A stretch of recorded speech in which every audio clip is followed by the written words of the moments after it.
இஸ்மாயில் அலைஹிஸ்ஸலாம் அவர்கள் அரபு மொழியையும் கற்றுக்கொண்டார் அப்படின்னு சொல்றாங்க ரசூல் ஸல்லல்லாஹு அலைஹி வஸல்லம். அந்த கூட்டத்துல தான் என்ன செய்யறாங்க, அரபு மொழியை கத்துக்கிறாங்க. அப்ப அரபு மொழியை பேசினவங்க ஜுருஹும்ங்கிற கூட்டத்தார் தான். இவர் வேற அப்ரானிக்காரர், இவர் அப்ரானி ஹிப்ரு மொழி பேசக்கூடியவர் இஸ்மாயில் நபி. அவங்க என்ன பண்றாங்க, அந்த கூட்டம் அரபு பேச கூட்டமா இருந்தவன இவங்களும் அந்த பாஷையை அப்படி மாத்திக்கிட்டு இவங்களும் அம்மாவும் அப்படி அரபு மொழி பேசக்கூடியவர்களாக மாறிக்கொண்டார்கள் என்று ரசூல் ஸல்லல்லாஹு அலைஹி வஸல்லம் இதையும் சொல்றாங்க. அதுக்கப்புறம் என்ன ஆச்சுன்னு கேட்டா, அவர் வேற ஒரு சப்பல் குலாமும் ஒரு அல்லம அரபியத்தை மின்ஹும், அவங்கள்ல இருந்து அரபு மொழியை கத்துக்கிட்டாரு. வாலிபரான பிறகு அவங்களையே ஒரு பெண்ணை கல்யாணம் பண்ணிக்கிட்டாரு. பெண்ணுக்கு இறங்கி போவாங்க, ஊர் அதான இருக்குது, அங்க இருந்தா கொண்டு வர முடியும். அதனால எந்த ஊர்ல இருந்தாங்களோ அந்த சமுதாயத்திலிருந்து பெண்ணு தான் அரபு பெண்ணு. அவர் பாத்தீங்கன்னா இப்ராஹிம் நபி இஸ்மாயில் நபி அரபு இல்ல கோத்திரத்துல, மனைவி தான் அரபு பெண்ணு. அப்ப அரபு பெண்ணை என்ன பண்றாங்க, கல்யாணம் பண்ணிக்கிறாங்க. அப்புறம் கல்யாணம் பண்ணி அப்படியே இருந்து கொண்டிருக்கும் பொழுது அவங்க அம்மாவும் மூத்தா போயிடுறாங்க. யாரு, இஸ்மாயிலுடைய அம்மாவும் ஹாஜர் அம்மாவும் இறந்துடுறாங்க. அடிக்கடி இப்ராஹிம் அலைஹிஸ்ஸலாம் வருவாங்க. அடிக்கடி என்ன செய்வாங்க, இப்ராஹிம் அலைஹிஸ்ஸலாம் அவர்கள் அடிக்கடி நான் வாரத்துக்கு ஒருக்காவா எவ்வளவு தூரத்துல இருந்து வரணும், அடிக்கடி என்ன ஒரு 10 தடவை வந்திருப்பாரு, வந்து பார்க்க வருவார் எப்படி இருக்கிறாங்க என்னன்னு சொல்லி. இந்த தடவை பார்க்க வரக்கூடிய நேரத்தில் மனைவி மரணிச்சிருக்கிறாங்க. இந்த தடவை பார்க்க வர நேரத்தில் மனைவி மரணிச்சிருக்கிறாங்க. ரெண்டாவது அவர் கல்யாணம் ஆயிருக்குது. கல்யாணத்துக்கு வாப்பாவை கூப்பிட வேண்டியது இது வழங்குது. வாப்பாக்காரர் போய் 10 வருஷம் சிங்கப்பூர்ல இருக்காரு, மகனுக்கு கல்யாணத்தை நிப்பாட்டில் ஆக்க கூடாது. இந்த அம்மா செஞ்சாங்களே இல்ல, அம்மா தானே பண்ணிருக்காங்க, என்ன கேட்காம கல்யாணம் பண்ணி கேட்டாரா? இவர் போய் 20 வருஷம் சிங்கப்பூர்ல இருப்பாருங்க. அவர் வரணுங்கிறதுக்காக வேண்டி இவனுடைய இளமை வினாக்கிட்டு இருப்பாங்க. வரட்டும், அத்தா வந்து அப்பா வந்துருந்தோம் சரி, அதெல்லாம் கூடாது. அவனுக்கு வயசு வந்துருச்சா, பாப்பா இருந்தாலும் சரி பாப்பா இல்லாட்டாலும் கல்யாணத்தை தள்ளி போடக்கூடாது. அதனால அம்மா இல்ல பாப்பா இல்லாம நம்ம கல்யாணம் பண்ணி வச்சுட்டாங்க. பாப்பா வருவார்னு பாத்துக்கிறாம என்ன செய்யல, அவங்க பாட்டு வயசு வந்துருச்சு, இப்ப பையனுக்கு வாழ்க்கை தேவைன்ற உடனே கல்யாணம் பண்ணி வச்சிருக்காங்க. அப்பதான் வர்றாரு இப்ராஹிம் அலைஹிஸ்ஸலாம். வந்த உடனே வீட்டுக்கு வந்தா இஸ்மாயில் நபி இல்ல. ஊர் உண்டாகி போச்சாதான், ஊரு சமுதாயம் உண்டாகி போச்சு, இஸ்மாயில் நபி இல்ல. இந்த அம்மா என்ன பண்ணுதுன்னா, ஒரு அங்க வந்திருக்கிறாங்களே ஒரு ஆளு என்ன விசாரிக்கல. ரொம்ப ஒரு ரப்பாவும் ஒரு என்னமோ ஒரு மாதிரியும், அதை பார்த்தாலே கேரக்டர் ஒண்ணுமே சரியில்லை, பேச்சு சரியில்லை, ஒரு பண்பாடு இல்ல, இப்படியான ஒரு பெண்ணை கல்யாணம் பண்ணிருக்காருன்னு சொல்லிட்டு அப்ப கேட்கிறாரு, எங்க அவர் எங்க, ஆமா அவர் போயிருக்காரு, புலப்பு தேடி போயிருக்கிறாரு அப்படின்னு அது சொல்லுது. எப்படி வாழ்க்கையில அப்படி போயிட்டு இருக்கு, அதை ஏன் கேட்கறீங்க, அது பெரிய கஷ்டத்துல ஓடுது. அதுபோல இந்த மாதிரி அப்படி சில பெண்கள் இருக்கிறாங்க. பெண்கள் என்ன சில பேர் ஆனா நல்லா இருக்கும், சிறப்பா இருக்கும், ரொம்ப கம்மியான பேர் தான் சொல்லுவாங்க. எவ்வளவு அள்ளி போட்டாங்க, ஆமா என்ன பெரிய பொம்பளை ஒண்ணா இல்லையா, அது அந்த பொம்பளை இருக்கு. அந்த பொம்பளை என்ன பண்ணுது, நாங்க ரொம்ப ரொம்ப மோசமான நிலையில் இருக்கிறோம் அப்படின்னு சொல்லி அந்த அம்மா சொன்ன உடனே இவர் பார்க்கிறார், இந்த பெண்ணு குடும்ப வாழ்க்கைக்கு தகுதியா இல்லையே, நபி நம்ம மகன் ஒரு நபி அல்லாஹ்வுடைய தூதர், அவருக்கு ஏற்ற ஒரு மனைவியா இல்லையன்ற உடனே அந்த பொம்பளைகிட்ட என்ன சொல்லிட்டு போறாங்க, இப்ராஹிம் நபி உன்னுடைய கணவர் வந்தாருன்னு சொன்னா கொஞ்சம் வாசப்படி கொஞ்சம் மாத்தி வைக்க சொல்லு, கொஞ்சம் வாசப்படி சரியில்லாம இருக்குது அப்படின்னு போயிட்டாங்க. அது அடுத்த இந்த பொம்பளைக்கு விளங்கல, அவங்க பாஷையில ஒரு பழமொழியா இருக்கும் போல இருக்கு. அப்ரானி ஹிப்ரு பாஷையில இப்படி சொன்னா வேற அர்த்தமா இருக்குன்னு நினைக்கிறேன். அவருக்கு மட்டும் விளங்கு, இந்த பொம்பளைக்கு விளங்கல இல்ல.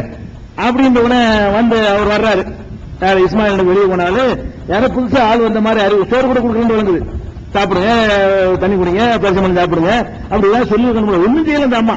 அதனால அப்படி சொல்லிட்டு போயிருக்கிறாரு. அப்ப இஸ்மாயில் வந்தோன்னு கேட்கறாங்க, என்ன யாரோ புது ஆளுக்கு வந்த மாதிரி அறிகுறி தெரியுது, இதெல்லாம் இந்த ஒரு ஹதீஸ்ல உள்ளதான் 3364 ஒரு ஹதீஸ். அப்படின்ன உடனே ஆமா ஒரு ஆள் ஒரு கிழவன் வந்தாரு, இந்த அம்மா சொல்லுது, ஒரு கிழவனார் வந்தாரு, என்ன செஞ்சாரு, உங்களை தான் விசாரிச்சாரு, நீ என்ன சொன்ன, இந்த மாதிரி சொன்னேன், என்ன வாழ்க்கை எப்படின்னு கேட்டாரு, இந்த மாதிரி சொன்னேன். அப்படி வேற என்ன சொன்னாரு, வேற என்ன வாசப்படி கொஞ்சம் மாத்தி வைக்க சொன்னாரு அப்படின்னு சொன்ன உடனே வாசப்படி ஒன்னே தான் சொல்லியிருக்காரு, நீ குடும்ப வாழ்க்கைக்கு அன்பிட்டு சரியில்லைன்னு சொல்லிட்டாரு, அதனால நீ நமக்கு சேர்ந்து வாழ முடியாது, நீ உங்க அம்மா வீட்டுக்கு போயிரு அப்படின்னு சொல்லி அனுப்பிவிட்டார். ஏன்னா அந்த அளவுக்கு பார்த்திருக்காங்க இப்ராஹிம் நபி சொன்னாங்கன்னு சொன்னா அநியாயம் பண்ண மாட்டாங்க, தகுதி இல்லாத ஏதோ ஒண்ணு பார்த்திருக்காங்க அவங்க, அதனால அதை சொல்லியிருக்காங்கன்னு விளங்கிக்கணும். டீட்டெயில்ஸ் விளக்கப்படல. அதுக்கடுத்து என்ன செய்யறாங்கன்னு கேட்டா, அதுக்கு இன்னும் கொஞ்சம் நாளைக்கு பிறகு வேற ஒரு பெண்ணை அவங்க மனம் முடிச்சு வாழ்ந்து கொண்டிருக்கிறார்கள். இன்னொரு நாள் இதே மாதிரி இப்ராஹிம் அலைஹிஸ்ஸலாம் வர்றாங்க, அதே மாதிரி வீட்டுல கேட்கறாங்க. அப்போ அவங்க வெளியே போயிருக்காரு, வேட்டையாடுறது இஸ்மாயில் நபியுடைய வேலை என்னது, வேட்டையாடுவார். ஊர்லாம் உண்டாயிடுச்சுல, அதுக்கப்புறம் ஊர் உண்டான காடு அங்கிட்டு மலைகள் எல்லாம் உண்டாயிரும், உணவுக்காக வேண்டி வேட்டையாடி கொண்டாந்து மானங்கள் எல்லாம் நிக்கி வேட்டையாடி சாப்பிடுறது.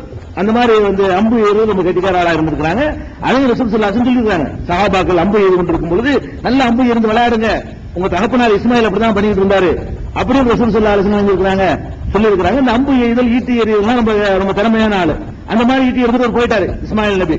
அப்ப வந்து கேட்கும் பொழுது, மனைவிட்ட கேட்கும் பொழுது, வாங்க சாப்பிடுங்க, எல்லாம் உட்காருங்க, நல்லா அழகா உபசரிச்சுட்டு எப்படி வாழ்க்கை வருது, சூப்பரா வருது, நல்லா போயிட்டு இருக்கு, சந்தோஷமா போயிட்டு இருக்கிறோம். உணவுலாம் என்ன உணவு சாப்பிடுறீங்க? உணவு வந்து தண்ணீர் தண்ணி தாங்க கிடைச்சிக்கிறது, கொஞ்சம் தண்ணி குடிச்சுக்கிறோம், இறைச்சி தான் எங்களுக்கு உணவே இறைச்சி தான், அரிசி பருப்புலாம் கிடையாது அங்க. அதையும் ரசூல் ஸல்லல்லாஹு சொல்றாங்க. ஏன் அப்படி சொன்னாங்கன்னு கேட்டா, அங்க எந்த விதமான தானியங்களும் கிடையாது. உணவே என்னது, காட்டுக்கு போவாங்க, மானு கடைக்கு, அதை கொண்டாந்து அறுத்து அதை சுட்டு அதை வறுத்து ஏதோ ஒண்ணு செஞ்சு அதே உணவு செய்வாங்க அப்படின்னு சொல்லிட்டு சொன்ன உடனே நல்ல சிறப்பான இதான் உணவு. இது அந்த அம்மா அப்படி சிலாகிச்சு சொல்லுது, வேற ஒண்ணுமே இல்ல, தண்ணியும் இறைச்சிதான் இருக்குதுங்க. இந்த அம்மா அதை குறை சொல்லாம அது நல்ல சந்தோஷமா இருக்கிறாங்க, ஒரு குறையும் இல்ல, தண்ணி தான் இருக்கு, அப்புறம் இறைச்சி வேற என்ன எங்களுக்கு வேணும், நல்லா தான் இருக்கிறோம்.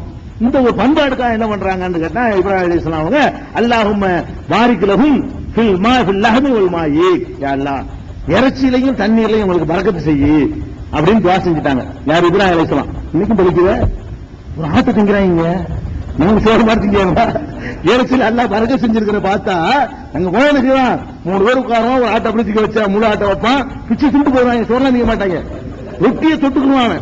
நம்ம என்ன செய்வோம், ரொட்டிக்கு கறியை தொட்டுக்குருவோம், அவன் என்ன செய்வான்னு கேட்டா கறிக்கு ரொட்டியை தொட்டுக்குருவான். அப்படி இருக்கு, பிச்சு பிச்சை வாட்டுக்குள்ள போயிட்டே இருக்கும். அப்ப அந்த அல்லாஹ் பரக்கத்து செஞ்சிருக்கான் பாருங்க. இன்னைக்கு பாக்குறோம், அன்னையில தண்ணியிலையும் பறக்க செய்ய சொன்னாங்க, அதான் தண்ணியில பறக்கத்து குட்டிச்சு எவ்வளவு நாளும் சப்ளை பண்ணிட்டு இருக்கா பாருங்களேன். எல்லாம் தண்ணி பஞ்சம் இல்லாம ஆக்கிரு, இறைச்சிக்கு பஞ்சம் இல்லாம ஆக்குன்னு இப்ராஹிம் அலைஹிஸ்ஸலாம் துஆ செஞ்சாங்க. பல்லாயிரக்கணக்கான லட்சம் வருஷம் ஓடி போச்சு, எத்தனை லட்சத்துக்கு முந்தைய வருஷமா தெரியல. இன்னைக்கு வரைக்கும் அந்த பரக்கத்து இருக்குது, அந்த மக்களுக்கு வந்து இறைச்சி பஞ்சம் வரவே இல்லை. பாருங்களா, அது ரசூல் ஸல்லல்லாஹு சொல்றாங்க, உலம் யகுல்லஹும் யௌமைதின் ஹப்புன், அன்னைக்கு எந்த தானியமும் இருக்கல, இல்லன்னா அதுக்கும் சேர்த்து துஆ செஞ்சிருப்பாரு, பெரிய சோலையாகி போய் இருந்திருக்கும், அங்க இல்லாதனால இருந்ததுக்கு பரக்கத்து செஞ்சுட்டு போயிட்டாரு அப்படின்னு துஆ செஞ்சுட்டு போயிட்டாருன்னு சொல்லி ரசூல் ஸல்லல்லாஹு அலைஹி வஸல்லம் சொல்றாங்க. அதுக்கப்புறம் வந்து இந்த அம்மா சொன்ன உடனே இப்ராஹிம் அலைஹிஸ்ஸலாம் அதே மாதிரி வந்து நல்லா சாப்பிட்டுவிட்டு, இந்த வாசல் அமைப்பு நல்லா இருக்குது, மாற்ற வேணாம்னு சொல்லுது அப்படின்னு போயிட்டாங்க. அப்பவும் சந்திக்கல மகனை. இப்படி 2வது தடவை சந்திச்சிருக்காங்க. இது 2ஆச்சா? இந்த 2க்கு முன்னாடி அதுக்கு முந்தி ஒரு தடவை சந்திச்சிருக்காங்க. அது எதுக்கு? அறுக்க போறதுக்கு.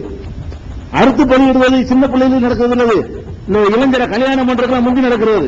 கல்யாணத்துக்கு முன்னாடி சிறு பையனா இருக்கும் பொழுது, அப்ப நடமாடுற வயசை அடைகின்ற பொழுதுதான் இப்ராஹிம் அலைஹிஸ்ஸலாம் கேட்டாங்கன்னு குர்ஆன்ல வருது.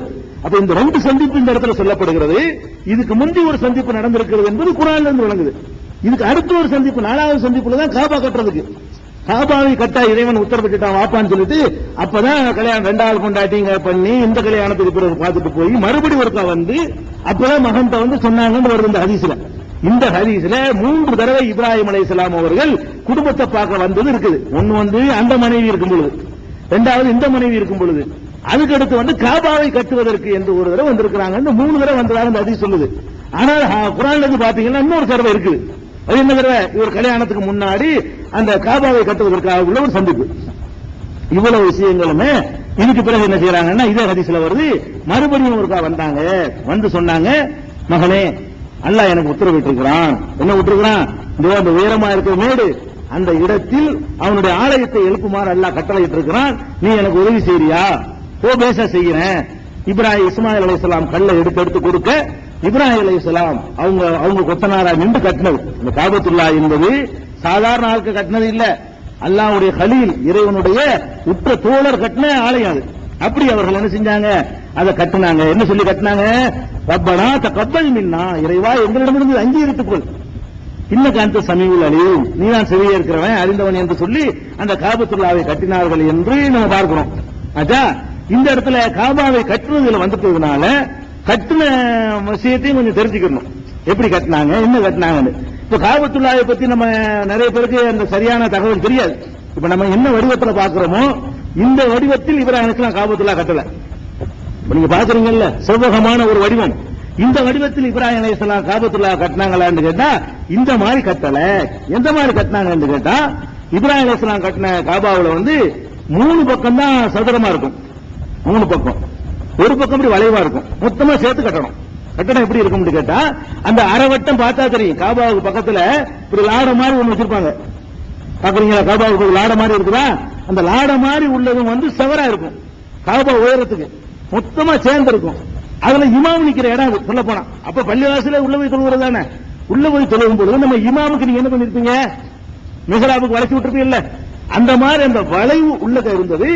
3 பக்கம் பானா மாதிரி, தமிழ்ல பானா எழுத்து இருக்குல்ல, தமிழ்ல உள்ள பானாங்கிற எழுத்தை போட்டு ஒரு இங்கிலீஷ்ல ஒரு சீயை போட்டா எப்படி இருக்கும், அதான் காபா. தமிழ் பானாவை போட்டு இங்கிலீஷ் சி எழுத்து இருக்குல்ல, அதை கவுத்தி போட்டா எப்படி இருக்கு. இப்படித்தான் காபாவுடைய கட்டணம் இருக்குது இருந்தது. இப்ராஹிம் அலைஹிஸ்ஸலாம் அவர்கள் இப்படிதான் கட்டினாங்க இந்த காபாவை. அது மாத்திரம் இல்லாம இது எவ்வளவு சொல்லுங்க, இது மொத்தம் 6 முழம் இருக்குது. எது இந்த காபாவுல இருந்து இந்த லாட மாதிரி பிரிச்சிருக்கிறாங்களே, இது எவ்வளவு இடம், 6 முழம். 6 முழம் ஒரு முழத்துக்குள்ள 2 அடியா, அவ்வளவு பெரிய தூரம். இவ்வளவு பெரிய தூரத்தை வெளியே விட்டாங்க. இப்ப ஆரம்பத்தில் இருந்தது இது உள்ள சேர்ந்து இருந்துச்சு. இது சேர்ந்து இருந்தால் காபாவுடைய அந்த நீளம் 6 முழம் அதிகமா இருக்கும். 6 முழம் உள்ள அளவு அது. ஆச்சா, அது மாத்திரம் இல்லாம இப்ப காபாவுக்கு போனவங்க பார்த்திருப்பீங்க, அதனுடைய வாசல் இருக்கிற கதவு அது நல்ல உயரமா இருக்கும். பார்த்திருக்கீங்களா, உயரமா இருக்கும் கதவுங்கிறது, மேல ஏற முடியாது, ஏணி வச்சுதான் ஏறணும். அவ்வளவு உயரத்துல இப்பவும் இருக்கும். இங்க காபா வாசல பார்க்க திரை போட்டிருப்பாங்க, வாசலுக்கு பார்த்தா தெரியும். அது எவ்வளவு உயரத்தில் இருக்குன்னா நம்ம ஏறி போற அளவுக்கு ஏணி வச்சு ஏற அளவுக்கு தான் இருக்கும். ஆனால் இப்ராஹிம் அலைஹிஸ்ஸலாம் கட்டின அந்த காபத்துல்லாவுடைய கதவு வாசல் தரையில தான் இருக்கும். தரையில சும்மா போயிடலாம், படியெல்லாம் கிடையாது, தரையோட தரையாக இருக்கும். சருந்து உள்ள நுழைஞ்சிடலாம், படி ஏறி போற மாதிரி இருக்காது இப்ராஹிம் அலைஹிஸ்ஸலாம் கட்டின காபாவுல. அது மாத்திரம் இல்லாம காபாவுக்கு 2 வாசல் வச்சு கட்டினாங்க இப்ராஹிம் அலைஹிஸ்ஸலாம். அதாவது கிழக்கு பக்கமாக ஒரு வாசலும் மேற்கு பக்கமாக ஒரு வாசலும் வைத்து கட்டினார்கள். கிழக்கு பக்கம் உள்ள வாசல் நுழைவதற்கும் மேற்கு பக்கம் உள்ள வாசல் வெளியேறுவதற்கும். இப்படி நுழைஞ்சு உள்ள தொழுது வெளியே போயிடலாம். அப்படி இப்படி ஒரு வாசல் இருக்குல்ல, இப்ப எங்கிட்ட வாசல் இருக்குதோ அதுக்கு ஆப்போசிட் சைடுல இன்னொரு வாசல் இருந்துச்சு இப்ராஹிம் அலைஹிஸ்ஸலாம் கட்டின அந்த காபாவுல. இந்த இவ்வளவு அமைப்புல இப்ராஹிம் அலைஹிஸ்ஸலாம் கட்டினாங்க. அந்த கட்டுனது எப்படி வருதுன்னு கேட்டா, அது வருது குர்ஆன்ல சொல்லி காட்டுறாங்கல்ல, 2வது அத்தியாயத்துல 127 128. இது ஏற்போ இப்ராஹிமுல் கவாயித மினல் பைத் வ இஸ்மாயில், இப்ராஹிமும் இஸ்மாயிலும் சேர்ந்து அந்த காபாவுடைய அடித்தளங்களை உயர்த்தி கட்டினார்கள். கட்டும் பொழுது ரப்பனா தகப்பல் மின்னா இன்னக அன்த ஸமீஉல் அலீம் என்று பிரார்த்தனை செய்தார்கள். ரப்பனா வஜஅல்னா முஸ்லிமீன் லக, எங்களை உனக்கு கட்டுப்பட்டவர்களாக ஆக்கு, மின் ذُرِّيَّتِنَا உம்மத்தன் முஸ்லிமத்தன் லக, எங்கள் சந்ததிகளையும் உனக்கு கட்டுப்பட்ட ஒரு உம்மத்தை சமுதாயத்தை ஏற்படுத்தி, அரினா மனாசிக்கனா, எங்களுடைய கிரியைகள் எப்படி என்று எங்களுக்கு காட்டி தந்து விடு, ஒத்துப்பாளைனா எங்களை மன்னிச்சிரு, நீ மன்னிக்கிறவன் இரக்கமுள்ளவன் அப்படின்னு அல்லாஹ் சொல்லி காட்டுறான். துஆ செஞ்சாங்க. 22 26 அல்லாஹ் சொல்லி காட்டுறான், ஒயித் பௌகானால் இப்ராஹிம மகானில் பைத், இப்ராஹிமுக்கு காபா கட்டக்கூடிய இடத்தை நாம் அடையாளம் காட்டி கொடுத்தோம். அல்லாஹ் சொன்ன இடத்துல கட்டிருக்காரு, அவரா கட்டல. இந்த இடத்துல ஆதம் கட்டின இடம் ஃபர்ஸ்ட் ஆலயம், அந்த இடத்துல நீ கட்டு அப்படின்னு சொல்லி இருக்கிறாங்க. அதே மாதிரி ஏற்கனவே அந்த இடம் இருந்துச்சு, அதுக்குரிய அடையாளம் இருந்துச்சுங்கிறதுக்கு ஆதாரம் இந்த பைத்துக்கள் முஹர்ரம் துஆ செய்யறாரு. குடும்பத்தை வைக்கும் பொழுது உன்னுடைய புனித ஆலயத்துக்கு பக்கத்துல, ஆனால் எந்த ஒரு பயிர் பச்சை இல்லாத இடத்துல என் குடும்பத்தை குடியமர்த்துகிறேன். இவ்வளவு செஞ்சு இப்ராஹிம் அலைஹிஸ்ஸலாம் என்ன பண்ணிட்டாங்க, காபத்துல்லாவை கட்டிட்டாங்க. அந்த கட்டுனது இப்படித்தான் இருந்துச்சு, உங்களுக்கு எப்படி தெரியும் நீங்க கேட்கலாம். இப்ப இருக்கிற காபா இப்படித்தான் இருக்குது, அதான் இத்தனை வருஷமா நம்ம பார்த்துட்டு இருக்கிறோம். இப்ராஹிம் நபி கட்டின காபா வேற மாதிரி இருக்குன்னு சொன்னீங்களா, அது என்ன ஆதாரம் அப்படின்னு கேட்டீர்களே. ஆனால் ரசூல் ஸல்லல்லாஹு அலைஹி வஸல்லம் என்ன சொல்றாங்கன்னு கேட்டா, அதாவது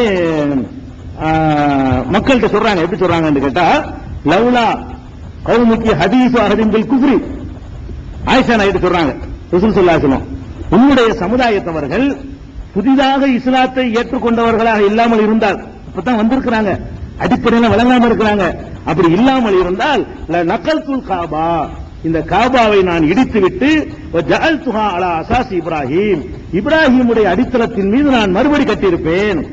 ரசூல் ஸல்லல்லாஹு அலைஹி வஸல்லம் சொல்றாங்க, இந்த மாதிரி நான் செஞ்சிருப்பேன். என்ன இன்ன குறைஷன், குறைஷியர்கள் ஹீன வனத்தில் வைத்த காபத்துல்லாவை எழுப்பும் பொழுது இஸ்தக்ஸரத், அதை சுருக்கி விட்டார்கள், அளவை குறைச்சு 6 முழத்தை குறைச்சு விட்டாங்க.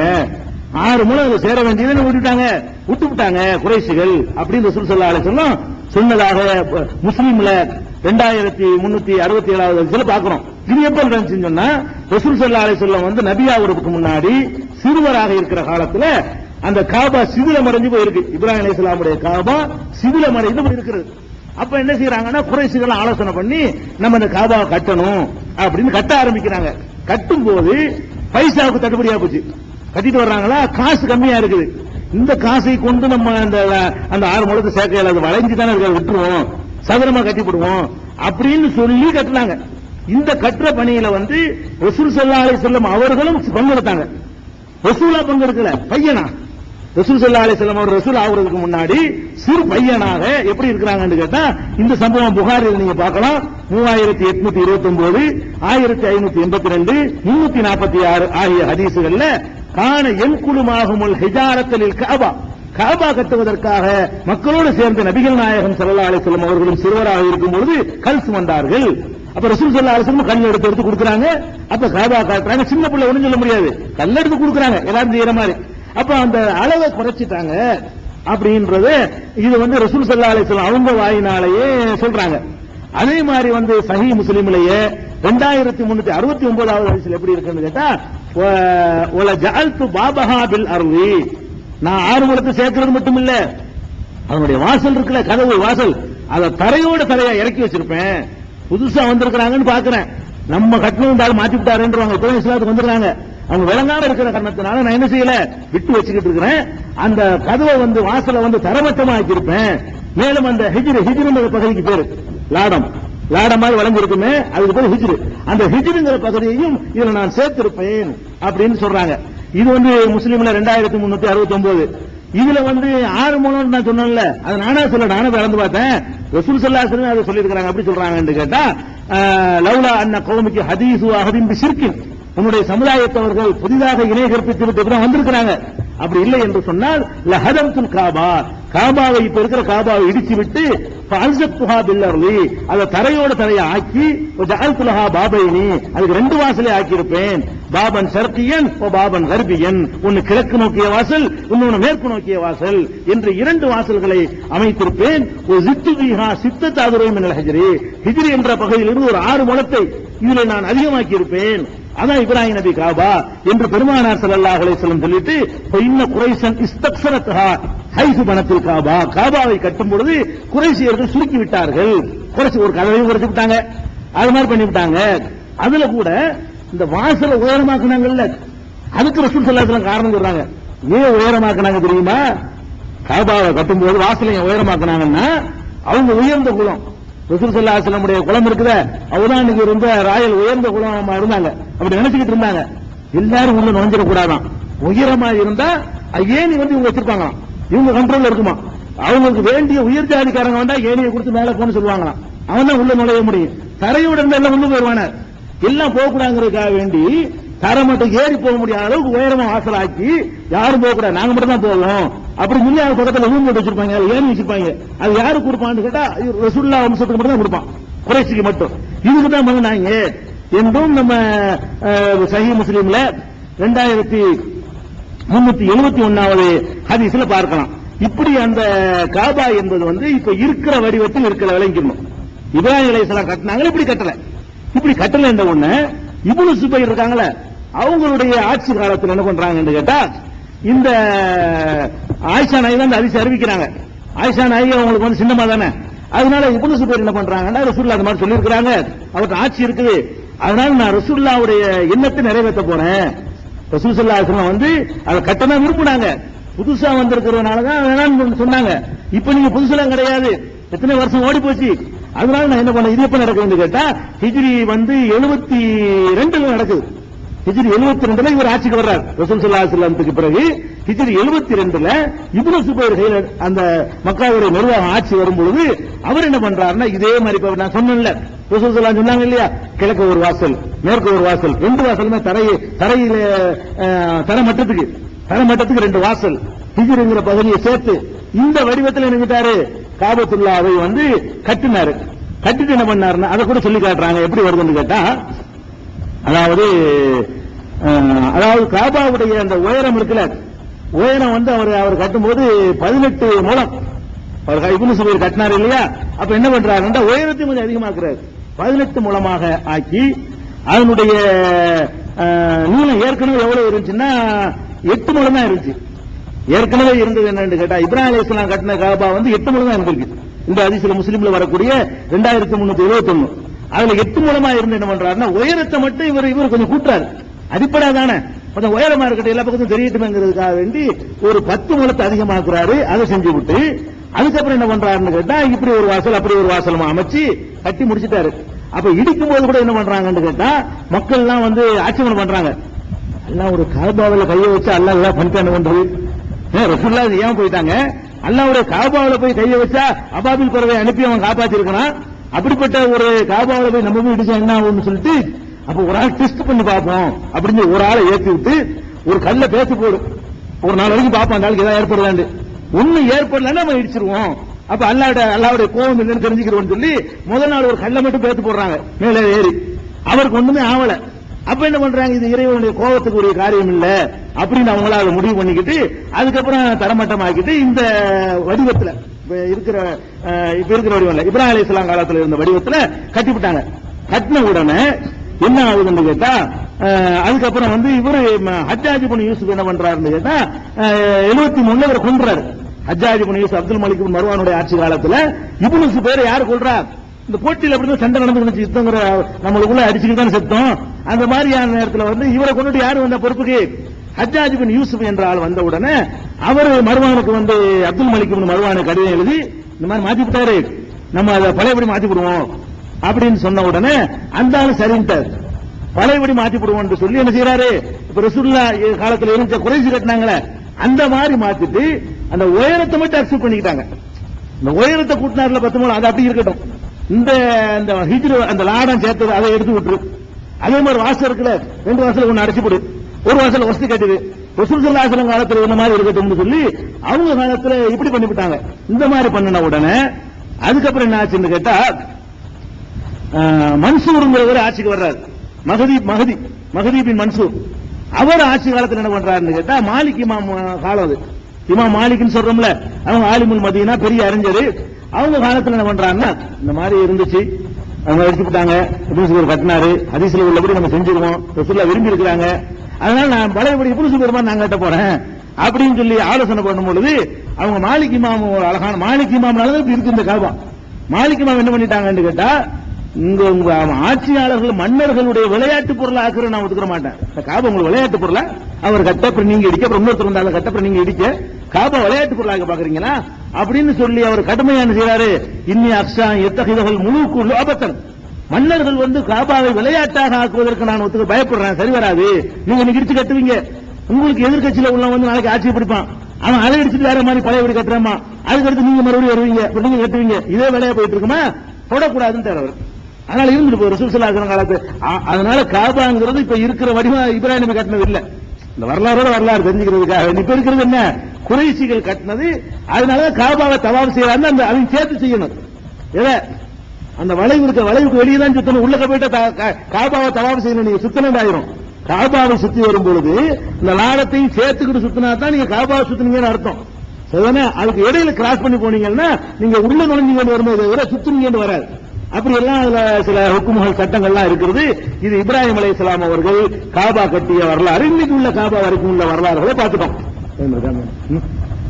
சரி, இன்ஷா அல்லாஹ் என்ன டைம் இருக்குங்க, 1.5 மணி நேரம் நீங்க 10 நிமிஷம் தான் இருக்குது, 10 நிமிஷம் இருக்கு. சரி பரவாயில்ல, 50 நிமிஷம், அந்த 10 நிமிஷம் எல்லாம் போடுவோம். சரி, அதனால மீதி உள்ள விஷயங்கள் இந்த 1.5 கூட முடிச்சலாம் இன்ஷா அல்லாஹ். இப்ராஹிம் நபி விஷயம் கொஞ்சம் அதிகமா தான் வரும், என்னடா அவங்களுக்கு தான் அவங்க மார்க்கத்தை பின்பற்றோம், அவங்கள்ட்ட நிறைய சட்டங்கள் நம்ம கிடைக்குது, அவங்களுடைய விஷயம் தான் ஹஜ்ஜிங்கிறது அவங்களை கொண்டுதான் இல்லாம அவங்களுடைய காரியங்கள் தான் ஆயிருக்குது. அதனால அவர்களை பற்றி கொஞ்சம் அதிகமா மார்க்கத்தில் கிடைக்கிறது சொல்றோம். சில ஆட்களுக்கு கிடைக்கவே கிடைக்காது, அதனால தடுத்து ஓடி போயிரு. இன்ஷா அல்லாஹ் முடிச்சிடலாம். அஸ்ஸலாமு அலைக்கும் வரஹ்மத்துல்லாஹி வபரகாத்துஹு. அன்பிற்குரிய சகோதர சகோதரிகளே, உங்கள் அனைவர் மீதும் எல்லாம் வல்ல ஏக இறைவனின் சாந்தியும் சமாதானமும் நிலவட்டுமாக. இந்த புனிதமிக்க ரமலான் மாதத்திலே நபிமார்கள் வரலாறு என்ற தொடர் நிகழ்ச்சியில் சில நபிமார்களுடைய வரலாறை இதுவரை அறிந்திருக்கிறோம். இறுதியாக இப்ராஹிம் அலைஹிஸ்ஸலாத்து வஸ்ஸலாம் அவர்களுடைய வரலாற்றில் முக்கியமான பகுதிகளை அறிந்துவிட்டோம். அவர்களுடைய வரலாற்றில் எஞ்சிய சில செய்திகளை இன்றைய தினம் பார்க்கவிருக்கிறோம். அதற்கு முன்னால் ஒரு 5 நிமிடம் வேற ஒரு செய்திக்காக வேண்டி ஒரு நேரம் ஒதுக்க வேண்டியிருக்கிறது. ரமலான் மாதத்தில் ஃபித்ரா என்ற ஒரு தர்மம் நம்மளுக்கெல்லாம் கடமை இருக்கிறது. அந்த ஃபித்ரா என்பது ஒவ்வொருவருமே சக்தி உள்ள ஒவ்வொருவரும் கொடுக்க கடமைப்பட்டிருக்கிறாங்க.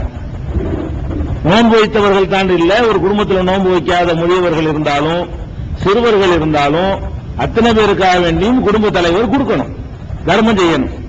எவ்வளவு செய்யணும்னு கேட்டா, அதாவது நபிகள் நாயகம் ஸல்லல்லாஹு அலைஹி வஸல்லம் என்ன நமக்கு வழிகாட்டி இருக்கிறாங்கன்னு கேட்டா, 4 முத்துமாங்க அரபில.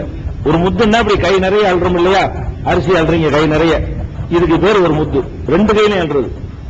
இது மாதிரி 4 தடவை அல்றோம் பாருங்க, அதுதான் ஒரு ஆளுக்கு உள்ள தர்மம், ஒரு ஆளுக்கு சார்பா செய்ய வேண்டியது. அப்படி சொன்னா உங்களுக்கு வழங்காதுங்கிறதுனால அதை அளந்து பார்த்து அது எவ்வளவு எடை வருதுன்னா 2.5 கிலோ வருது. இந்த மாதிரி நாங்க 4 தடவை அள்ளி போட்டு, நடுத்தரமான கை, அதுக்கான சின்ன பிள்ளைகளுக்கு அள்ளி போட்டு கூடாதுல, நடுத்தரமான கைகளை கொண்டு அள்ளி பார்த்து அளந்ததுல எடை போட்டதுல சரியாக சுமார் 2.5 கிலோ வருதுன்னு வைங்களேன், கொஞ்சம் குறைவு தான் வருது, நம்ம நிறைச்சி வச்சுக்கலாம். 2.5 கிலோ அளவுக்கு நடுத்தரமான ஒரு உணவுல இருந்து கொடுக்கணும் இருக்கு. அரிசி என்னவல நடுத்தரமான அரிசி 20 ரூபாயா, நடுத்தரமான அரிசி சுமாரா இருக்குமா, 20 ரூபா. 20 ரூபாய் சரியா 50 ரூபாய் ஆயிடுச்சு. 2.5 கிலோக்கு என்னாச்சு, 50 ரூபாய் ஆயிடுச்சு. நம்ம வீட்டுல 10 பேர் இருக்கிறாங்கன்னா 500 ரூபாய் நம்ம கொடுக்க வேண்டிய பித்ரா எவ்வளவு, 500 ரூபாய். நம்ம வீட்டுல 4 பேர் இருந்தாங்கன்னா நம்ம கொடுக்க வேண்டிய பித்ரா வந்து 200 ரூபாய். தலைக்கு இவ்வளவு, குழந்தை வரைக்கும் சேர்த்துக்கணும், முதியவர்கள் வரைக்கும் சேர்த்துக்கணும். அந்த மாதிரி நபி ஸல்லல்லாஹு அலைஹி வஸல்லம் காலத்துல கொடுக்கப்பட்டிருக்கிறது, அது கொடுக்கணும் கடமை என்று அறிவிச்சிருக்கிறாங்க. இது பெரிய ஜக்காத்து கடமையான ஆள் தான் கொடுக்கணும்னு கிடையாது. அன்றைய செலவு போக மிச்சம் உள்ளவர்களுக்கு தான் கடமை.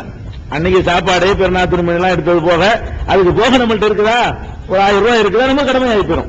அதனால பெரிய கோடீஸ்வரர்களுக்கு லட்சாதிபதியில கடமை இல்ல, இது நிறைய பேருக்கு எல்லாரும் கடமை இருக்குங்கிறது விளங்கிக்கிறேன்னு. இந்த சதகத்துல் ஃபித்ரையும் கூட நபி ஸல்லல்லாஹு அலைஹி வஸல்லம் காலத்துல வந்து பெருநாள் அன்னைக்கு போய் கொடுக்க மாட்டாங்க, 2-3 நாளைக்கு முன்னாடியே நாங்கள் கொடுக்க ஆரம்பிச்சிருவோம் அப்படின்னு இருக்கிறதுனால முன்கூட்டியே கொடுத்தா தான் அதுக்குரிய ஏற்பாடுகளை செய்ய முடியும். அதுபோக கூட்டாக வசூலித்து கொடுப்பதுதான் நபி ஸல்லல்லாஹு அலைஹி வஸல்லம் காலத்துல இருந்த நடைமுறை. அதுக்குன்னு வசூலித்து அபூ ஹுரைரா தலைமையில ஒரு நிர்வாகத்தை அமைச்சு எல்லாத்தையும் கலெக்ட் பண்ணி மொத்தமா விநியோகம் பண்ணுவாங்க. அப்படி கொடுக்கும்போதுதான் ஏழைகளுக்கு கரெக்டா போய் சேரும்.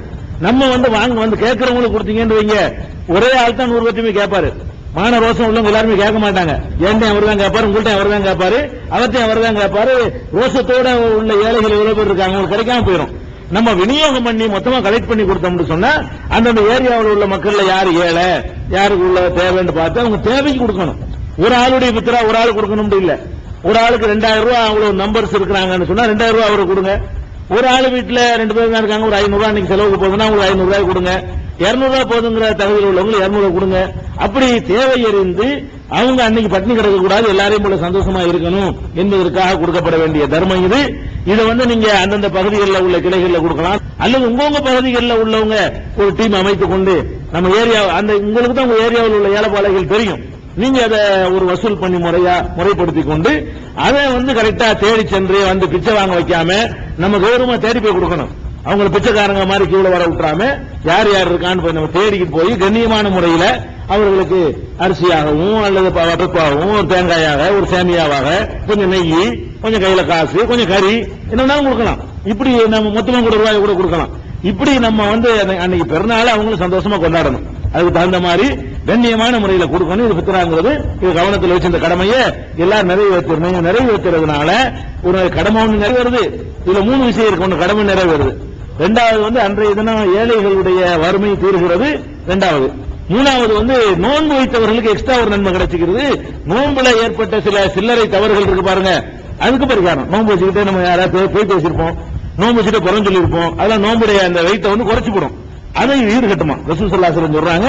நோம்புல ஏற்பட்ட சில்லறை தவறுகளை வந்து இந்த தர்மம் வந்து ஈடுகட்டி முழு நன்மையை பெற்று தரும் அப்படிங்கிறதுனால இது எல்லாரும் செஞ்சிருந்து அது ஒரு அறிவிப்பு. அடுத்த செய்து வரும். அடுத்தபடியாக இப்ராஹிம் அலைஹிஸ்ஸலாத்து வஸ்ஸலாம் அவர்கள் காபத்துல்லாவை கட்டினார்கள் என்று சொன்னோம் இல்லையா. கட்டுனதோட மட்டுமில்லாம இந்த காபத் மக்காங்கிற இந்த நகரம் வந்து புனித நகரமா இருக்கு, நமக்கெல்லாம் தெரியும். புனித நகரம், புனித நகரம்டா என்னன்னு கேட்டா அந்த நகரத்துல வந்து வேற நகரங்களுக்கு இல்லாத சிறப்பு சட்டங்கள் இருக்குது. என்ன சிறப்பு சட்டம்? அந்த நகரத்துல வந்து பொற்பூண்டுகளை கூட நம்ம என்ன செய்யக்கூடாது, பறிக்க கூடாது. அங்க உள்ள ஆலயத்தில் ஒருத்தன் அடைக்கலம் நுழைஞ்சிட்டான்னு சொன்னா அவனை என்ன செய்யக்கூடாது, நீங்க கணக்குறதுக்காக அவன் அங்க வச்சு ஒன்றும் பண்ணக்கூடாது, அதுல சண்டை போடக்கூடாது. ஒருத்தர் அடிச்சுட்டா கூட அடிச்சுட்டு போய் அதுல ஒளிஞ்சுக்கிட்டான்னு சொன்னா வெளியே வர வரைக்கும் வெயிட் பண்ணிட்டு இருந்தா என்ன செய்யணும், திருப்பி அடிக்கிறான்னு அடிக்கணும். மன்னிச்சிடலாம், திருப்பி அடிக்க நினைச்சா கூட அதை ஒரு அடைக்கலம் தரக்கூடிய ஒரு அபய இல்லமாக அல்லாஹ் ஆக்கியிருக்கான் இல்லையா.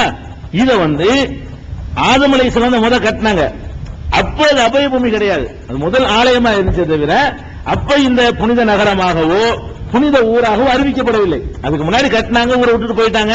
அவங்க போய் பைத்துல் முகத்தஸ் பக்கம் அப்படி போயிட்டாங்க. இப்ராஹிம் நபி தான் ஃபர்ஸ்ட் என்ன செய்யறாங்க, அல்லாஹ் இதை புனித நகரமா ஆக்குன்னு பிரார்த்தனை பண்றாங்க. அப்படி அவங்க பிரார்த்தனையினால தான் அது புனித நகரமா ஆகுது. இப்ராஹிம் நபிக்கு முன்னாடி அதுக்கு புனிதம் கொடுக்கல. புனிதம் ஒரு பள்ளிவாசல் புனிதம் இருக்கு, மற்ற பள்ளிவாசலுக்கு இல்லாத ஒரு சிறப்பு புனிதம் இருக்குது.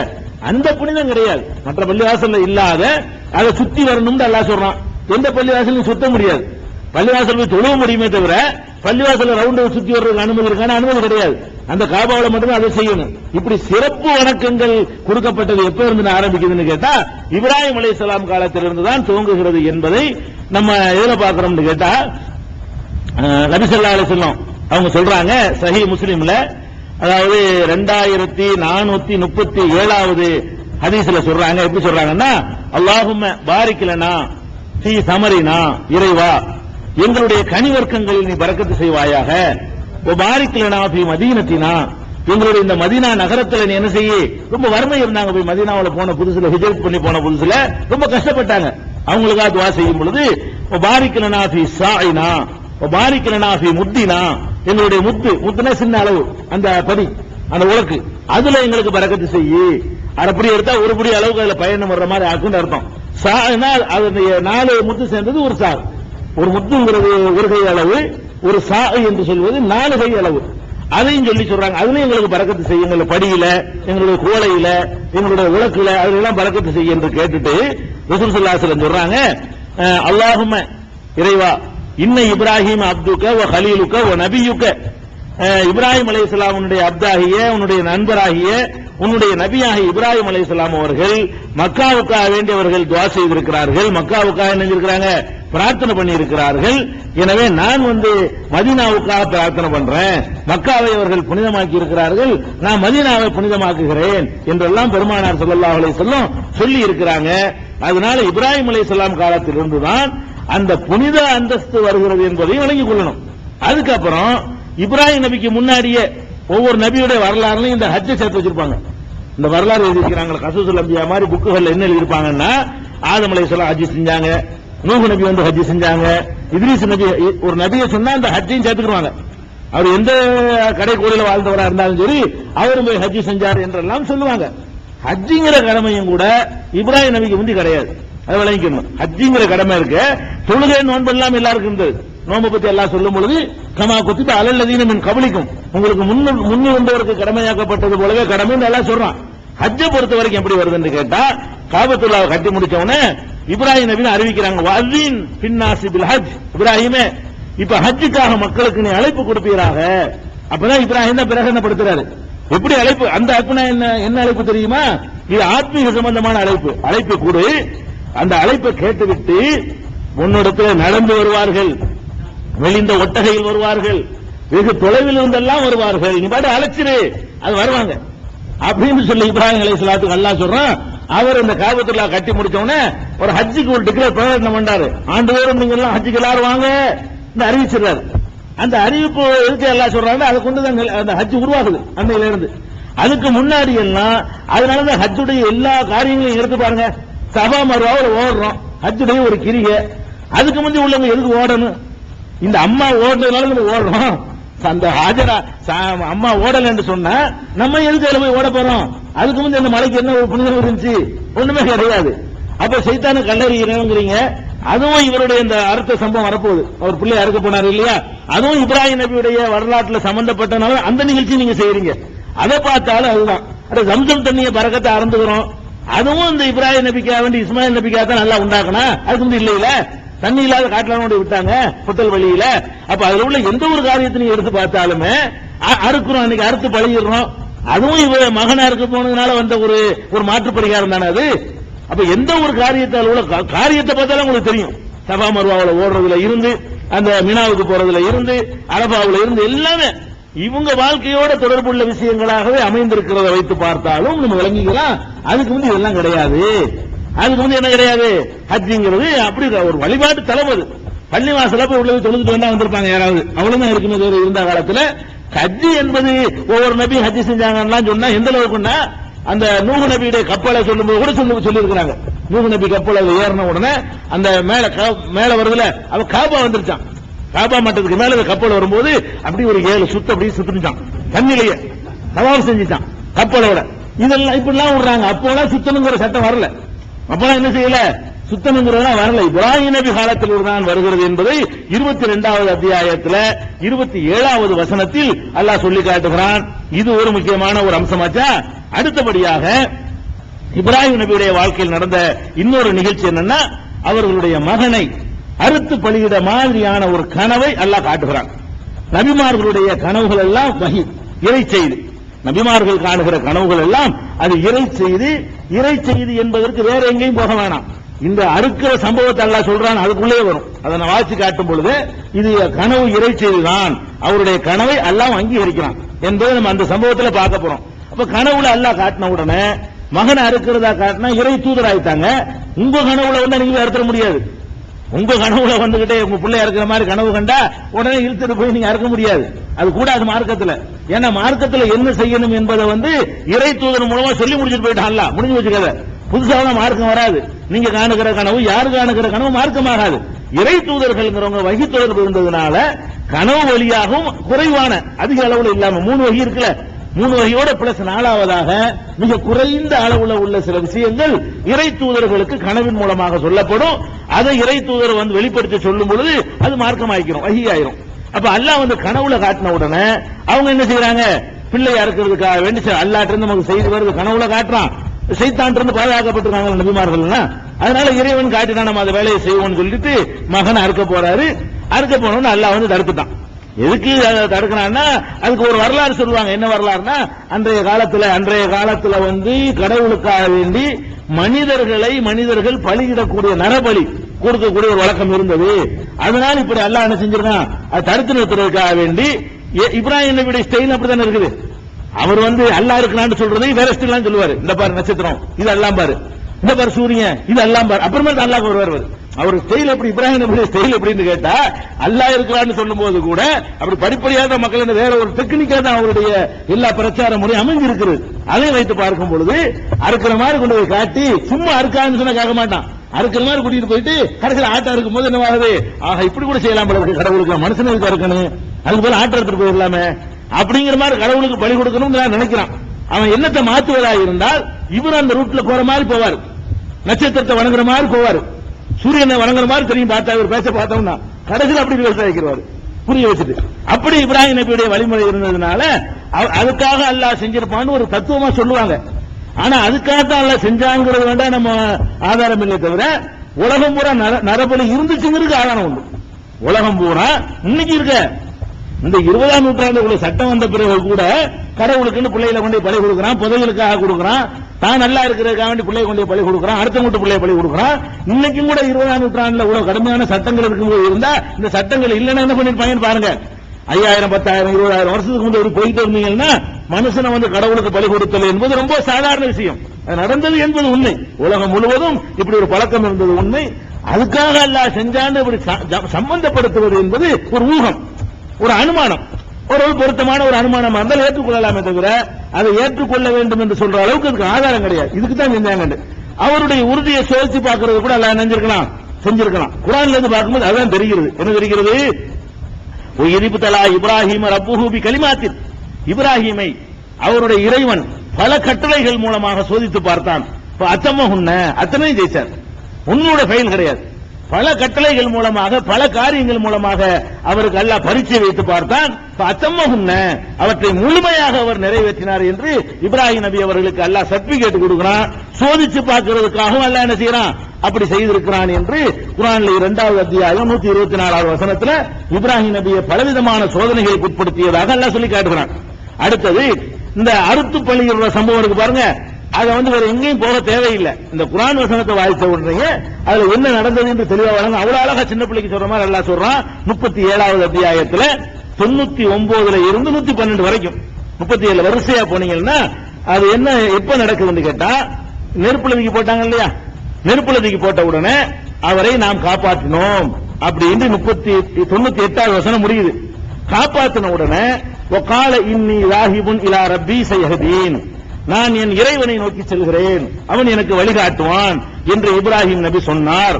சொன்ன உடனே பஷர்னாஹு பிகுலாமின் ஹலீம், சகிப்புத்தன்மை மிக்க ஒரு குழந்தைக்கு நற்செய்தி, குழந்தையை பற்றி நற்செய்தி கூறினோம். எப்ப நற்செய்தி கூறினான்ல, அதாவது அந்த நெருப்பிலிருந்து காப்பாற்றப்பட்ட உடனே அப்போ கணவன்மணி மட்டும் தான் இருக்கிறாங்க.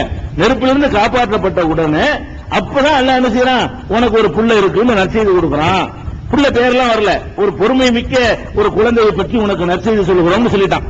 பலம்மா பலகமாகு சைய, அந்த குழந்தை இவரோடு ஓடி ஆடுகிற பருவத்தை அடைந்த போது, அந்த குழந்தையை கொடுத்துட்டு அந்த குழந்தை ஓடி ஆடுற பருவம் இருக்குல்ல, ஒரு 15, 16 அந்த மாதிரியான ஒரு பருவம், விவரம் தெரிஞ்ச ஒரு பருவம் அடைந்த பொழுது கால இப்ராஹிம் நபி சொன்னார்கள், யாபுனைய என் அருமை மகனே, இன்னி அராஃபில் மனாமி அன்னி அதுபகுக்க, நான் உன்னை அறுப்பது போல கனவில் கண்டேன்.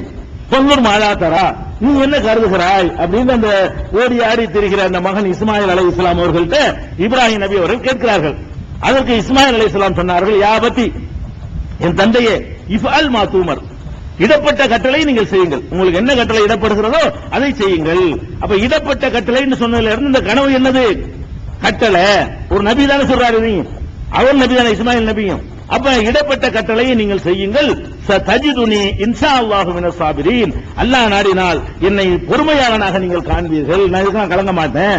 வளர்ப்பு அப்படி, குழந்தையிலிருந்து அப்படி வளர்த்து அவர்களை தனியா காட்டுல விட்டு தனித்தனியா விட்டு வந்த ஆள்கள் அல்லாஹ்வுக்காக வேண்டி காட்டுல இருக்கிற ஒரு இது ட்ரைனிங், லேசான ட்ரைனிங்கா, நல்ல மன வலிமை பெற்றவராக இருந்த காரணத்தினால அப்படி சொன்னாங்க.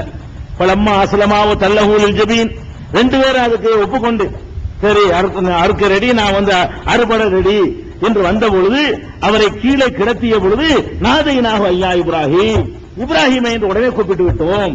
இப்ராஹிம் நினைஞ்சோம் உடனே கூப்பிட்டோம் எல்லாம் சொல்லி காட்டுறான். இது வரைக்கும் நிப்பாட்டிக்கிறோம்.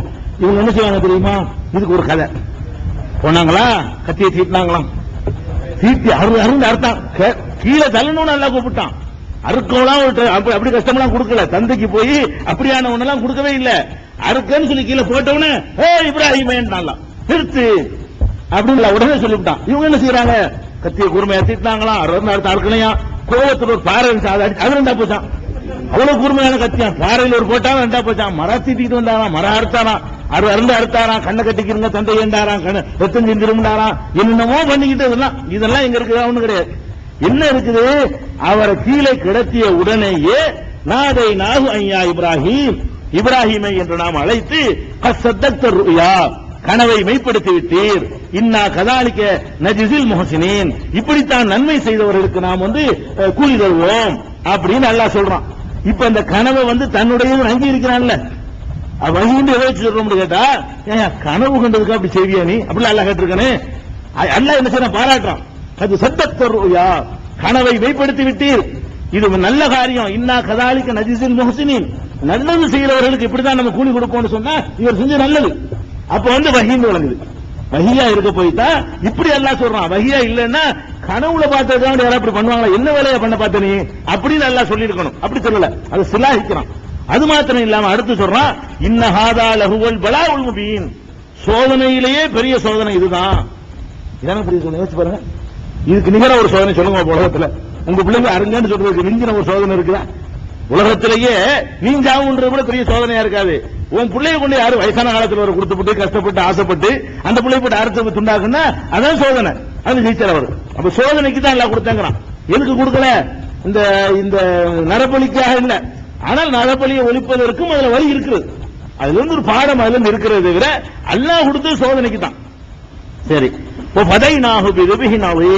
மிகப்பெரிய ஒரு பலிப்பிராணியை அவருக்கு பகரமாக நம்ம கொடுத்தோம். தரக்குனா அலைஹி பில்லாஹிரீன், பின்வரக்கூடிய மக்களுக்கு அதை வழிமுறையாக விட்டு வைத்தோம். நம்மளும் தான் செய்யணும். இப்ராஹிம் நபி செஞ்சதுனாலதான் குர்பானி கொடுக்கிறது குர்ஆன்லயே இருக்குது, ஹதீஸ்ல மட்டும் இல்ல. குர்ஆன்ல என்ன செய்யறான், அவரை கொடுத்தோம், அதை ஆகிரீன்களுக்கு பிந்தி வரக்கூடிய மக்களுக்காக அதை விட்டு வைத்திருக்கிறோம், நீங்களும் செய்யணும், நீங்கள் இந்த வழிமுறையை பின்பற்ற வேண்டும் என்று அல்லாஹ் சொல்லிட்டு சலாமுன் அலா இப்ராஹிம், இப்ராஹிம் மீது சாந்தி உண்டாகட்டுமாக, கதாலிக்க நஜிசில் முஹ்சினீன், நன்மை செய்வோருக்கு எப்படித்தான் நாம் கூலி கொடுப்போம், இன்னஹு மின் இபாதினல் முஃமினீன், அவர் நமது மூமினான அடியார்களில் ஒருவராக இருக்கிறார். அதுக்கு அடுத்து பஷர்னாஹு பி இஸ்ஹாக, அதுக்கப்புறம் இஸ்ஹாக்கை பற்றி நம்ம நற்செய்தி சொன்னோம். நபியும் மின சாலிஹீன், நல்லோராகிய நபியாகிய இஸ்ஹாக்கை பற்றி நற்செய்தி சொன்னோம். 112 முடியுது. அப்ப அது இஸ்மாயில் தான் வழங்கி போச்சு. அது இதுவரைக்கும் வந்த விஷயம் அங்க முடிச்சுட்டா கூட இதுவரைக்கும் வந்தது காரணம் என்னன்னு கேட்டா, அந்த குழந்தை முதல் குழந்தை இருக்க அது முதல்ல இப்ராஹிம் அல்லாஹ் கொடுத்துட்டான். இப்ராஹிம இஸ்மாயில கொடுத்துட்டான். அது அறுக்க போய் அது தவிர்க்கப்பட்டு ஆடெல்லாம் அறுத்த பிறகு அதுக்கு பரிசாகத்தான் இஸ்ஹாக் இரண்டாவது பிள்ளை. இஸ்ஹாக் கிட்டத்தட்ட 15 வயசு இளையவரா இருப்பார். எப்படி பார்த்தாங்க நடமாடுகிற வயசுன்னு சொல்லக்கூடியது ஒரு 10-15 வயசு. அப்ப இப்ப இஸ்மாயில் நபி பிறந்து 15 வயசுக்கு பிறகுதான் இந்த அறுத்து பலியிடக்கூடிய அந்த நிகழ்ச்சி அந்த நடந்த பிறகுதான் அவருக்கு இஸ்ஹாக்க கொடுத்தவங்க. ஃபர்ஸ்ட் என்ன வந்துருச்சு ஆரம்பமே பஷர்னாஹு குலாமின் ஹலீம், பொறுமையான ஒரு குழந்தையை அவருக்கு நற்செய்தி கூறினோம் அல்லாஹ் சொல்லிட்டு அந்த குழந்தை வளர்ந்து அந்த குழந்தை நடமாடுற வயசு அடைஞ்ச பிறகு இந்த சம்பவம் நடந்துச்சுன்னு சொல்லிட்டு அதுக்கப்புறம் இஸ்ஹாக்க கொடுத்தோம் தெளிவான வார்த்தைகளால் வருகிறது. அறுத்து பலியிட முயற்சி பண்ணவர் யாருதான்? இஸ்மாயில் அலைஹிஸ்ஸலாம் தான். அதே மாதிரி அன்னைக்கு ஒரு வசனம் சொன்னோம் இல்லையா 11:71 இஸ்ஹாக்க பத்தி நற்செய்தி சொல்லும் பொழுது சேர்த்து அல்லாஹ் எதுவும் சேர்த்துறான். பஷர்னாஹு பி இஸ்ஹாக வ மின் வராஇ இஸ்ஹாக யாக்கூப், இஸ்ஹாக்கை பற்றியும் நற்செய்தி சொன்னோம். இஸ்ஹாக்குக்கு பிந்தி யாக்கூப் பிறக்க போற செய்தியும் சேர்த்து சொல்லிட்டோம். அப்படின்னா அவர் அறுக்கப்பட மாட்டார் தெரிஞ்ச பிறகு போய் பரிச்சை வச்சா என்ன பெரிய விஷயம்? யாரு வேணா அறுத்துட்டு போயிடலாமே. நம்ம புள்ள மௌத்தா போக மாட்டான்னு கன்ஃபார்ம் ஆன பிறகு போய் அறுன்னு சொன்னா நம்ம நல்லா அறுப்போமே. அல்லாஹ் கேரண்டி கொடுத்தாங்க. அதுக்கு அறுக்கப்பட முடியாது, அல்ல அப்படியே காப்பாற்றுவான் கேரண்டி கொடுத்துருக்கிறார் அப்படின்னு வந்துடும். இப்ராஹிம் நபியை கொச்சப்படுத்துற மாதிரி போயிடும். அதனால அறுத்து பலியிடுவதற்காக வேண்டிய மகன் இஸ்மாயில தான் அவர்கள் அந்த கனவுல கண்டதும் அது முயற்சி பண்ணது என்பதை நம்ம விளங்கிக்கிறோம். இது ஒரு விஷயமாச்சு. இதுக்கு பெரிய கதைகள்லாம் ஜோடிப்பாங்க, எக்கச்சக்கமான கதைகள்லாம் ஜோடிச்சு அதெல்லாம் பண்ணுவாங்க. ஹாஜராமா அழுதாங்க போனாங்க அதெல்லாம் சொல்லுவாங்க. அதுக்கெல்லாம் ஆதாரம் கிடையாது. அந்த அம்மா அப்படி அழுகுற அம்மாவா? அல்லாதான் உங்களை ஏவி இருக்கிறானான்னு கேட்டு பேசாம இருந்துட்டாங்களங்க. தனியா காட்டுல விட்டுட்டு போகும்போது அல்லாதான் உங்களை இப்படி உத்தரவு போட்டிருக்கான்னு கேட்கறாங்க. ஆமான்னு சரி அப்ப நீங்க போயிட்டு இருக்கீங்க, அல்ல எங்களை கைவிட மாட்டான். அப்படியான ஒரு அம்மா அவங்க ஹாஜர் அம்மா. அதனால அப்படிலாம் அதெல்லாம் சும்மா எக்ஸ்ட்ரா சேர்த்துக்கிட்டது. இதுக்கப்புறம் இப்ராஹிம் அலைஹிஸ்ஸலாத்தோட அஹ்மது என்ற நூல்ல 2658வது ஹதீஸ்ல வரக்கூடிய செய்தி என்னன்னு கேட்டா, அந்த சைத்தான கல்லறிகிறாங்க இல்லையா இப்போ, அதுவும் இப்ராஹிம் நபியுடைய வாழ்க்கையோடு சம்பந்தப்பட்டதுதான். ஹஜ்ஜிக்கு போறவர்கள் நம்ம சைத்தான பாக்குறதுதான் இல்ல. அந்த இடத்தில் இப்ராஹிம் நபி சைத்தானை விரட்டுறதுக்காக வேண்டி கல்லை எறிந்தாரு. நாமளும் அந்த இடத்துல எறிவதன் மூலமாக எங்களை வழிகெடுக்க சைத்தான் வந்தால் நாங்க அவனை விரட்டுவோம், அவனுக்கு கட்டுப்பட மாட்டோம், இப்ராஹிம் நபி மாதிரி உறுதியா நிற்போம் அப்படிங்கிற ஒரு மன வலிமையை வளர்த்துக் கொள்வதற்காகத்தான் அதை அல்லாஹ் சொல்றானே தவிர சைத்தானுக்கு உள்ள கோயிலாது அது கிடையாது. சைத்தான் அங்கதான் குடியிருக்கிறான், அங்க கிடையாது. சைத்தான் எல்லா இடத்துல இருக்கான், நம்ம இதயத்துக்குள்ள ஊடுருவி இருக்கிறான். அதான் சைத்தானுடைய இடம். சைத்தான் அல்லது வஸ்விசுபி சுதூரின்னாஸ், மனித இதயங்களில் எல்லாம் ஊடுருவி தீய எண்ணங்களை ஏற்படுத்துவான் என்று அல்லாஹ் சொல்லி காட்டுறான். அதனால அங்க சைத்தானுக்கான இருக்குது, நம்ம செய்யல. எதுக்கு செய்யறோம்? இப்ராஹிம் நபியுடைய வாழ்க்கையோட சம்பந்தம் இருக்குது. எப்படின்னு கேட்டா, அந்த 3 இடம் இருக்குல்ல, ஜம்ரத்துல் ஊலா, உஸ்தா, அகபான்னு சொல்லி முதல் கல்லறுதி இடம், 2வது இடம், நடு இடம், 3வது இடம், 3 இடங்கள் இருக்குது. அந்த இடத்துல இப்ப அடையாளத்துக்கு என்ன பண்ணிருக்காங்க, தூணு மாதிரி நட்டு வச்சிருப்பாங்க. இடம் கரெக்டா தெரியணுங்கிறதுக்காக வேண்டி தூணு மாதிரி நட்டு வச்சிருப்பாங்க. தூணு மாதிரி நட்டு வச்சா கூட தூண்ல முட்டி செத்து போயிருவாங்கிறதுக்காக வேண்டி அந்த கல்லுகள்லாம் குவிக்கிறதுக்காக வேண்டி ஒரு கிணறு மாதிரி ரவுண்டு கட்டி கிட்ட நெருங்காம இல்ல அது கிட்ட போய் குத்துவாங்க. அதான் சைத்தான் வச்சுக்கிட்டு இருந்தா என்ன செய்வாண்டா, அது சைத்தான்லாம் கிடையாது. இப்ராஹிம் நபி காலத்துல கல்லும் கிடையாது. நம்ம மக்களுக்கு அடையாளம் காட்டுறதுக்கு இப்படி வச்சிருக்காங்க. பின்னாடி அரசாங்கங்கள் என்ன பண்ணிருக்குன்னா வெறும் இடமா தான் இருந்துச்சு ரசூலுல்லாஹி ஸல்லல்லாஹு அலைஹி காலத்துல. அந்த இடம் எதுன்னு தெரியாம போயிடக்கூடாதுங்கிறதுக்காக வேண்டி ஒரு தூணை கட்டினாங்க. தூண்ல போய் முட்டிக்கிட்டு குத்துறது, செல்ப கட்டி அடிக்கிறது, தூண்ல போய் அதான் சைத்தான் ஒரு நினைச்சுக்கிட்டு. அப்புறம் பார்த்தாங்க கிட்டிய நெருங்க விடாம கொஞ்சம் தூரத்துல கல்லு வேற கொண்டு போயிடுதா, அதுக்காண்டி ரவுண்டு கிணறு மாதிரி ஒரு ரவுண்டு கட்டி அது இவ்வளவு தூரத்துல நிக்கணும் அப்படிங்கிற மாதிரியான ஒரு ஏற்பாடுகள் பண்ணி இருக்கிறாங்க. அப்படி 3 இடம் இருக்கு. இந்த 3 இடம் நீங்க பாத்தீங்கன்னா இப்படித்தான் அப்ப இருந்து நினைச்சுக்க கூடாது. அப்ப இந்த மாதிரி இல்ல, இப்ராஹிம் நபி காலத்துல இல்ல, ரசூல் ஸல்லல்லாஹு அலைஹி வஸல்லம் காலத்துல இந்த 3 இடம் எதுவும் தெரியுமே தவிர இந்த கிணறோ அந்த தூணோ எல்லாம் கிடையாது. நம்மளுக்கு அடையாளத்துக்கு பின்னாடி செஞ்சுக்கிட்டாங்க. இப்ப நம்ம அடையாளத்துக்கு என்ன பண்ணிட்டாங்க, பின்னாடி சில மாறுதல்களை பண்ணி இருக்கிறாங்க. அது எப்படி நடக்குதுன்னு கேட்டா, இந்த அறுக்கை அழைத்து செல்லக்கூடிய நேரத்துல சைத்தான் என்ன செய்யறான், குறுக்கிட்டு என்ன செய்யறான், அவங்கள கெடுக்க பாக்குறான். கெடுக்க பார்த்த உடனே அப்ப ஜிப்ரீல் அலைஹிஸ்ஸலாம் என்ன செய்யறாங்க, 7 கற்களை எரியவன் மேல 7 கல்லை எடுத்தவர் என்ன செய்யறாரு, இப்ராஹிம் நபி எரிகிறாங்க. எரிஞ்சவன அந்த என்ன பெரிய காரியம் செய்ய போறாரு, ஈஸியா கெடுத்துடலாம்.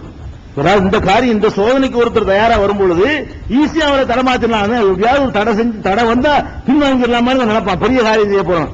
அந்த மாதிரியான ஒரு பயங்கரமான காரியமும் செய்ய போறாரு, யாரும் செய்ய முடியாத பெத்த பிள்ளை போய் அறுக்கிறதுங்கிற ஒரு தைரியத்தில் போகும்போது அது பல வகையில் சைத்தான் வருவான். அப்ப சைத்தான் வந்து குறுக்கிட்டதுனாலதான் அந்த 3 இடங்கள்லயும் அது மாதிரி செஞ்சாரு. அதுக்கப்புறம் வரவே இல்லவன். அந்த 3 தடவை அவங்க எரிஞ்ச பிறகு அதுக்கு பிறகு அந்த சைத்தானுடைய ஊசலாட்டமோ எதுவுமே இல்ல, ஒரு தைரியமா போய் அறுக்கிறதுக்கு போயிட்டார் என்று சொல்லி முஸ்னத் அஹ்மதுல 2658வது ஹதீஸ்ல இருக்குது.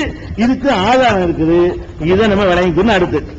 அடுத்த விஷயம் என்னன்னு கேட்டா, அதுக்காக நம்ம பண்றோம். இப்ப ஹஜ்ஜிக்கு போறவர்கள் நம்ம கல்லு எறிகிறோம் சொன்னா அதுல கூட இந்த இப்ராஹிம் நபியுடைய வரலாறு தான் தொக்கி நிக்குது பாருங்க. சபா மருவாவில ஓடுனாலும் சரி, நீங்க அறுத்து பழகிட்டாலும் சரி, அங்க போய் சைத்தான எறிகிறார். அல்லாஹ் கலீலுக்கு தேர்ந்தெடுத்தான்ல, அந்த கலீலுக்கு தகுந்த மாதிரி ஹஜ்ஜுடைய எல்லா கிரியைகளையும் அவங்களுடைய வாழ்க்கையோடவே சம்பந்தப்படுத்தி விட்டான்ல. அதோடு நிக்கல, அல்லாஹ் என்ன செய்யறான்னு கேட்டா, ஃபீஹி ஆயாத்துன் பையினாத், அந்த மக்காவிலே ஹரம் ஷரீஃபிலே மஸ்ஜிதுல் ஹராமிலே ஏராளமான அத்தாட்சிகள் இருக்கின்றன. மக்காமு இப்ராஹிமுடைய மக்காமும் இருக்கிறது, இப்ராஹிமுடைய மக்காம இப்ராஹிம் ஒரு இடம் இருக்கிறது அப்படின்னு வேற அல்லாஹ் சொல்லி காட்டுகிறான். இந்த மக்காம இப்ராஹிம் என்னங்கிறது விளங்கிக்கணும். மக்காம இப்ராஹிம் என்ன சொல்லுவாங்கன்னா, அது இப்ராஹிம் நபி நின்று கட்டின இடம், அந்த இடத்துல நின்று தான் நின்றாங்க கட்டினாங்க. அந்த மக்காம இப்ராஹிம் என்பதற்கும் காபாவுக்கும் ரொம்ப தூரம் இருக்குது. அந்த இடத்துல நின்றுகிட்டு எத்திலாம் கட்ட இயலாது, அந்த இடத்துல நின்றுகிட்டு எத்தி கட்ட இயலாது. அப்படி கட்டலாம் இருந்தா கூட 4 பக்கம் சுத்தி வரணும். 4 பக்கம் கட்டுறாங்க, இப்படி நின்றுப்பாங்க, இப்படி நின்றுப்பாங்க, இப்படி நின்றுப்பாங்க, இப்படி நின்றுப்பாங்க. அது என்ன மக்காம இப்ராஹிம் அப்படின்னு பாத்தீங்கன்னு சொன்னா அதுக்கு 2 விதமான விளக்கங்கள் தரப்படுகிறது. ஒண்ணு என்னன்னு கேட்டா, குர்ஆனை நம்ம எடுத்து பார்த்தோம்னு சொன்னா மக்காம் என்ற வார்த்தை வந்து தங்குற இடம், ஒரு இடத்துல டேராப்பூர் தங்குறோம் இல்லையா, தங்குற இடத்துக்கும் மக்காம் என்று சொல்லப்படும். நின்ற இடம் என்ற அர்த்தத்துக்கு மக்காம் 2 அர்த்தம் உள்ள சொல்லுது. அந்த அர்த்தத்துக்கு வந்து அந்த சொல்லுக்கு 2 அர்த்தம் இருக்குது. குர்ஆன்ல என்ன இருக்குன்னு கேட்டா, அந்த தங்குற இடத்தையும் மக்காமின் கரீம் அப்படியே வரும். அவர்கள் எத்தனையோ அந்த ஃபிரௌனுடைய கூட்டத்தாரை சொல்லும் பொழுது அவர்கள் தோட்டம் துறவுகளையும் தங்கி இருந்த இடங்களையும் வீடுகளை விட்டு சென்றார்கள் வரும்பொழுது மக்காம்ங்கிற வார்த்தையெல்லாம் யூஸ் பண்ணுவான். அவங்க மக்காம்களை விட்டுட்டு போயிட்டாங்க. மக்காம்னா என்ன? தங்குற இடம். குர்ஆன்ல நிறைய இடங்கள்ல மக்காம் வருது. அதுகள் எல்லாம் தங்குற இடத்தை குறித்து தான் வருகிறது. ஒரே ஒரு